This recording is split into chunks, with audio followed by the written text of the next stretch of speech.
নমস্কাৰ মৰমৰ ছাত্ৰ ছাত্ৰীসকল আশা কৰোঁ তোমালোকে ভালে আছা মোৰো ভালে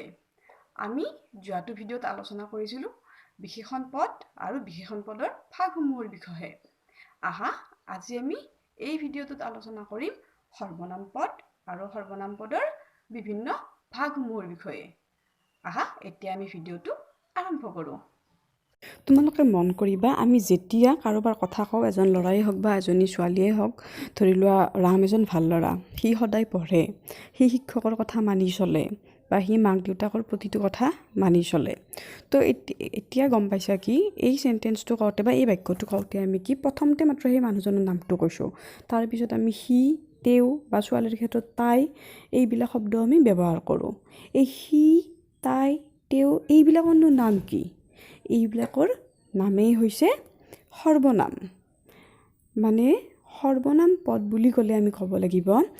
বিশেষ্য পদৰ সলনি ব্যৱহাৰ হোৱা পদক সৰ্বনাম পদ বোলে এতিয়া কথা আহিল বিশেষ্য পদ কাক বোলে সেইটোতো আমি আগতে পঢ়িলোঁ বিশেষ্য পদ বুলিলে যদি একেবাৰে সহজতে কওঁ আমি নামমাত্ৰই বিশেষ্য যেতিয়া কোনো এটা বস্তু প্ৰাণী জীৱ মানে যি বস্তুৱেই নহওক নাম বুজালেই আমি গম পাম বিশেষ্য গতিকে সৰ্বনামটো হ'ল যেতিয়া কাৰোবাৰ নামৰ এগেইনষ্টত যেতিয়া কাৰোবাৰ নামৰ সলনি ব্যৱহাৰ হয় নামটোৰ ঠাইত যেতিয়া ব্যৱহাৰ হ'ব তেতিয়া আমি তাক কি ক'ম সৰ্বনাম পদ বুলি ক'ম সৰ্বনাম পদৰ সূত্ৰটো আমি গমেই পালোঁ তথাপি আকৌ কৈ দিছোঁ বিশেষ্য পদৰ সলনি ব্যৱহাৰ হোৱা পদক সৰ্বনাম পদ বোলে যেনে সি তাই তেওঁ ইয়াত ইত্যাদি এতিয়া আমি চাম সৰ্বনাম পদৰ ভাগসমূহ সৰ্বনাম পদক আমি 4 ভাগত ভগাব পাৰোঁ প্ৰথমটো হৈছে ব্যক্তিবাচক সৰ্বনাম ব্যক্তিবাচক সৰ্বনামৰ সূত্ৰটো হ'ল ব্যক্তি বা প্ৰাণীবাচক বিশেষ্যৰ সলনি ব্যৱহাৰ হোৱা পদক ব্যক্তিবাচক সৰ্বনাম বোলে চাবা কি কৈছে ইয়াত ব্যক্তি বা প্ৰাণীৰ বিশেষ্যৰ সলনি মানে ব্যক্তিবাচক বা প্ৰাণীবাচক বিশেষ্যৰ সলনি ব্যৱহাৰ হোৱা পদক আমি কি বুলি ক'ম সৰ্বনাম পদ বুলি কওঁ যেনেকুৱা ধৰি লওক ব্যক্তি কোনো ৰাম যেনিবা কোনোবা ছোৱালী সীতা যদু মধু এইবিলাকৰ সলনি আমি যিবিলাক শব্দ ব্যৱহাৰ কৰিম তাক আমি ব্যক্তিবাচক সৰ্বনাম বুলি ক'ম যেনে ধৰি লওক মই তুমি মই মানে কি মোৰ নামটোৰ সলনি ব্যৱহাৰ হৈছে তুমি বুলি ক'লে কোনোবা এজন মানুহৰ সলনি ব্যৱহাৰ হৈছে বা আমি বুলি ক'লে আমাৰ গোটেইবিলাকৰ আমিবোৰৰ নামৰ সলনি আমিটো ব্যৱহাৰ হৈছে তো এনেকুৱা শব্দবোৰক আমি কি বুলি ক'ম ব্যক্তিবাচক সৰ্বনাম যেনে মই তুমি আমি তেওঁ ইত্যাদি এতিয়া আহা সৰ্বনাম পদৰ দ্বিতীয় প্ৰকাৰটো বা দ্বিতীয় ভাগটোৰ নাম দ্বিতীয় ভাগটো হ'ল স্থানবাচক সৰ্বনাম স্থানবাচক সৰ্বনাম বুলিলে নামতে তোমালোকে বুজিয়ে পাইছা মানে স্থানৰ নাম বুজোৱা বিশেষ্যৰ সলনি ব্যৱহাৰ হোৱা সৰ্বনাম পদক মানে স্থান মানে কি স্থান মানে হৈছে ঠাইৰ নাম ঠিক আছে অৰ্থাৎ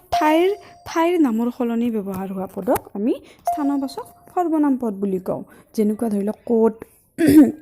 ইয়াত তাত কলৈ এইবিলাক ইয়াৰ পিছত সৰ্বনাম পদৰ তৃতীয় ভাগটো হ'ল কালবাচক সৰ্বনাম এতিয়া কালবাচক সৰ্বনাম বুলিলে কাল বা সময়ৰ সলনি ব্যৱহাৰ হোৱা পদক সৰ্বনাম পদ বোলে বা কালবাচক সৰ্বনাম পদ বোলে সময়ৰ সলনি ব্যৱহাৰ হোৱা সৰ্বনাম পদক কালবাচক সৰ্বনাম পদ বোলে যেনে কালি আজি এতিয়া তেতিয়া যেতিয়া ইত্যাদি এতিয়া আমি সৰ্বনাম পদৰ চতুৰ্থ ভাগটো অৰ্থাৎ শেষৰ ভাগটোৰ বিষয়ে জানিম সৰ্বনাম পদৰ চতুৰ্থ ভাগটো হ'ল বিশেষণ সৰ্বনাম বা কিছুমান কিতাপত ইয়াক বিশেষণ বোধক সৰ্বনাম বুলিও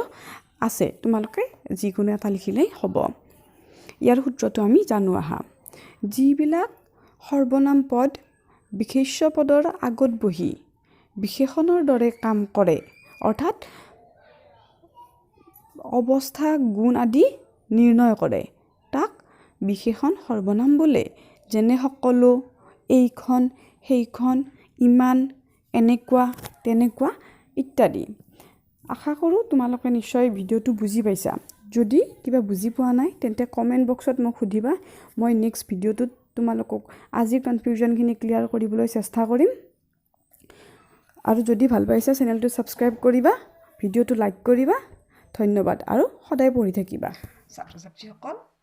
সৰ্বনাম পদৰ বিষয়ে আৰু সৰ্বনাম পদৰ ভাগসমূহৰ বিষয়ে নিশ্চয় তোমালোকৰ এটি সুন্দৰ ধাৰণা হ'ল বা তোমালোকে এইবিলাকৰ বিষয়ে গম পালা আমাৰ এই আলোচনাটোত। এতিয়া তোমালোকে এই গোটেইখিনি কথা লিখি ৰাখিবা আৰু ঘৰত সুন্দৰকৈ পঢ়ি থাকিবা। ধন্যবাদ।